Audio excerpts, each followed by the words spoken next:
are calling it retro, others say vintage. A look inside a very different Comic-Con for 2023. Still talking about heat in the forecast, and then by second half of the weekend, even some lightning. And the elevators keep breaking down at a 14-story high-rise for seniors. We're working for you to get answers. This little guy went missing in Vegas, then turned up here in San Diego. We'll show you the happy reunion. And day one of Comic-Con, and we'll tell you how the Teenage Mutant Ninja Turtles are stealing this show. CBS 8 News Live at 6 starts now.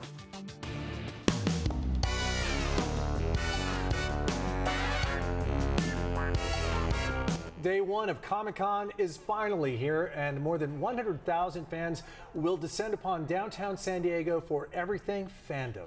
Good evening, and thank you for joining us. I'm Carlo Cicchetto. I'm Marcella Lee. The con comes in the middle of the Hollywood writers and actors strike, setting the scene for a different kind of Comic-Con. CBS 8's Kirsten Holmes is on the story for us. She joins us live from downtown with details. Kirsten, you always find the fun.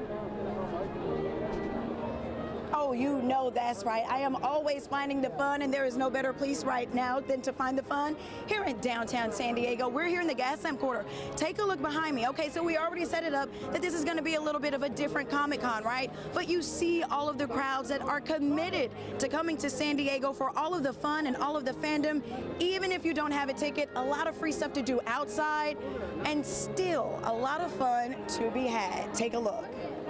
Now that I am inside the convention center, got my press badge, did my hair, this is Comic-Con 2023. And take a look at my childhood. Remember Blockbuster? Let's talk about Brickbuster Video and Lego's Brickbuster Video. This is just one of the things that you can find this year at Comic-Con 2023. My favorite part about this place is that it looks just like the Blockbuster from my childhood, except they've upgraded it with Lego's newest toys. So we got to tell you about this. Marvel Studios is actually bowing out of presenting a panel or any of their usual Hall H fanfare this year. Marvel's panels are usually the most anticipated. One of the newest exhibits this year, CBS's Ghost. Have you seen that show? Let's take a look inside. This must be them.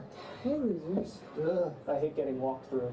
Now, there won't be any big Warner Brothers or DC Studios Hall H presentations this year either. A lot of people are bummed out about that, but Universal Pictures, Lucasfilm, Sony Pictures, and Netflix, they're also following suit and opting out of this year's San Diego Comic-Con.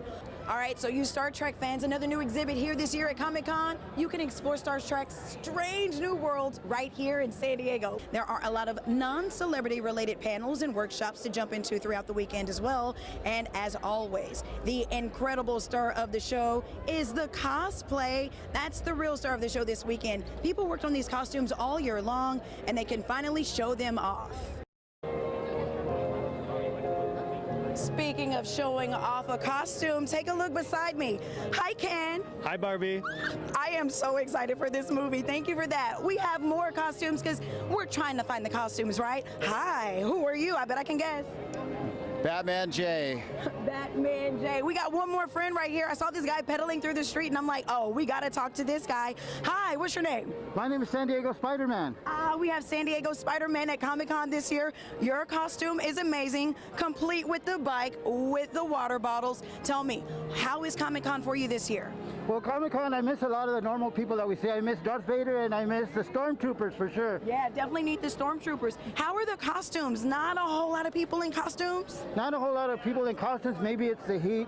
A combination of things with the actors in the studios not showing up, the favorite ones that were going to be here. Perhaps those things. All right, but wait a minute. You know I was on a mission to find the costumes. Are the costumes here? Let's get a look at these costumes for Comic-Con. And a lot of people are now gathering around. So we're having a lot of fun down here for Comic-Con 2023.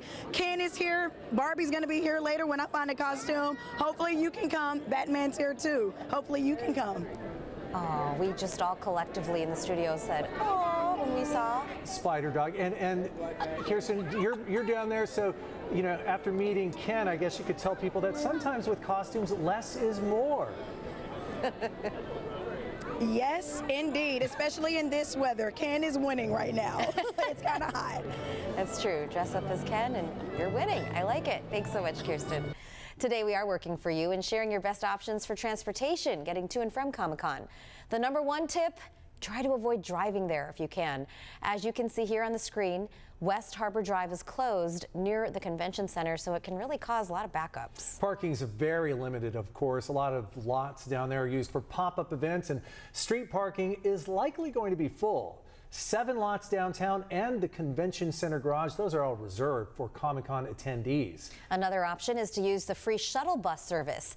In order to ride it for free, you just need to show your official Comic-Con badge. There are 6 different routes, each with pickup spots near hotels around the convention center. This is a map right here of all the stops. You can get a closer look online. The buses come about every 15 to 30 minutes. There's also the trolley. MTS is running a special Comic-Con express line from the Balboa Avenue station to 5th and Imperial. It can bring you right across the station from the center. You can also take a longer route on the green line. On the blue line or orange, you can also get there. Make sure to get off at 12th and Imperial. If you have to pay through the Pronto app, you can get a discount. You can also buy your tickets at a machine at a trolley stop. So remember, lots of different ways to get out there without driving or without having to Uber even. Yeah, it'll be fun to not sit in a car. Yeah, no matter how you're getting to Comic-Con, you need to be smart. Stay hydrated. Our heat wave is going to get worse as we move into the weekend. Use caution anywhere, especially if you're going to Comic-Con in a heavy costume. Chief Meteorologist Carlene Chaffetz joins us now with a first look at your microclimate forecast. Carlene, you say we've not even hit the peak. We have not. That's Saturday. Oof. So yeah, you think it's hot right now. We're still talking about even more heat in our forecast. So temperatures still climbing tomorrow as well as Saturday. And then by the second half of the weekend, they come down just a little. But then you're talking about monsoonal moisture. So a whole lot to get to. Taking a look at current conditions outside for downtown, we are talking about 74 degrees. You got plenty of sunshine out there too. And so you need to be staying nice and hydrated if you are going to be out and about just enjoying downtown, Comic-Con, or just in general. We're talking about the 80s for this weekend, upper 70s to low 80s for downtown. That marine layer will quickly clear out. Just ask Marcella.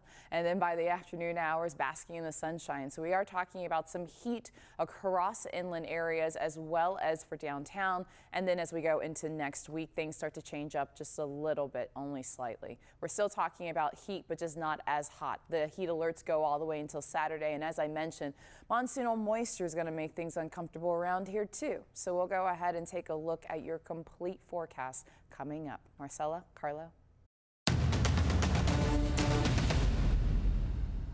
The threat of wildfires is keeping some state lawmakers working through their summer break. The Select Committee on Wildfire Risk Reduction met yesterday. Our political reporter Morgan Reiner has more tonight on what they talked about.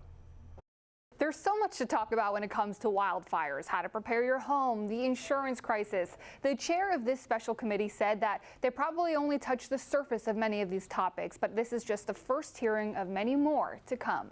Assemblymember Damon Connolly is the chair of the Select Committee. One of the first acts I took in office was to request for the establishment of this new committee. Through this committee, I hope to engage a broader group of stakeholders to discuss and collaborate on the challenges, lessons learned, and opportunities relating to tackling our wildfire challenges. At Wednesday's hearing, Frank Bigelow with the state fire marshal ran through what homeowners can do to prepare. Up to 75% of homes during a wildfire are burned down by embers, not by direct flame contact, not by radiant heat, but through embers. So he said to look for any holes, cracks, openings an ember can slip into.